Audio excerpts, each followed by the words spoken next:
اس بات کا ان کو تکلیف ہے اور تنقید کر رہے ہیں کہ اسد الدین اویسی دین کا سہارا لیتا ہے. میں لوگوں سے کہنا چاہ رہا ہوں کہ کسی شاعر نے اچھا کہا تھا کہ جلالی بادشاہی ہو یا جمہوریت کا تماشا ہو، جدا ہو دین سے سیاست تو رہ جاتی ہے چنگیزی.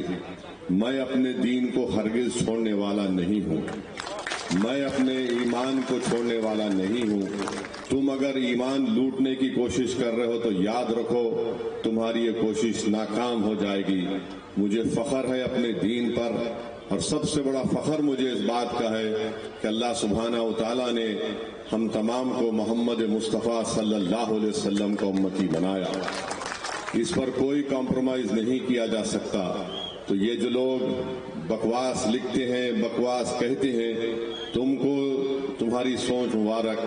اور یاد رکھیے کہ بھارت کا سمویدھان ہندوستان کی دفعہ 25 کے تحت، 26 کے تحت، 29 کے تحت ہر بھارت کے ناگرک کو اس بات کی اجازت دیتا ہے کہ وہ اپنے اپنے مذہب پر چلیں اور اس مذہب کا پرچار کریں، اس مذہب کے ماننے والوں کے مان سمان کے لیے کام کریں، ان کو انصاف دلائیں.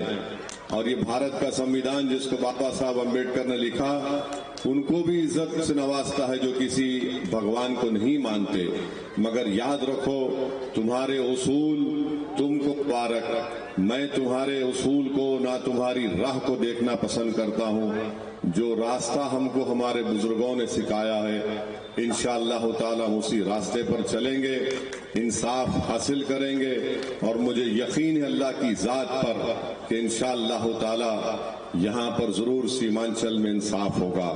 اور جو لوگ آج مجلس پر تنقید کر رہے ہیں، میں ان سے بھی کہہ رہا ہوں کہ واقف نہیں ہے جو لوگ سفر کے اصول سے سائے کی بھیک مانگ رہے ہیں ببول سے. ارے جاگ جاؤ، آ جاؤ مجلس میں، ابھی بھی تمہارے پاس وقت ہے. تم اور دھوکہ نہیں دے سکتے.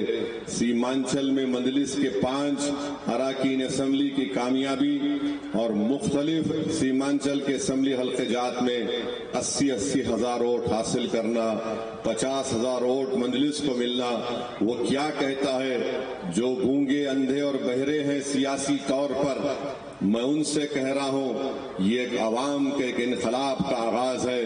اگر تم اس انقلاب کا ساتھ نہ بھی دو تب بھی یہ انقلاب کامیابی کے منزلوں کو چھو کر رہے گا انشاءاللہ تعالی. اب سیمانچل کی عوام جاگ چکی ہے.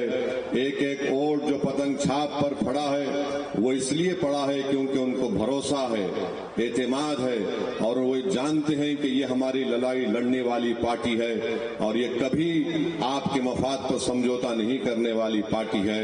تو خیر اگر وہ آئے نہ آئے انشاءاللہ تعالی ہم اپنے کاروان کو لے کر آگے بڑھتے رہیں گے. اور مجھے یقین ہے کہ ہمارے 5 ودھائک، 5 MLA بہار کی اسمبلی میں انشاءاللہ تعالی اپنے اپنے ودھان سبھا کے ساتھ ساتھ غریب اور مظلوم عوام کی آواز کو اٹھائیں گے. اور میں آپ سے وعدہ کیا ہوں کہ 3 مہینے اور 6 مہینے کے درمیان میں یہاں پر آتا رہوں گا انشاءاللہ تعالی.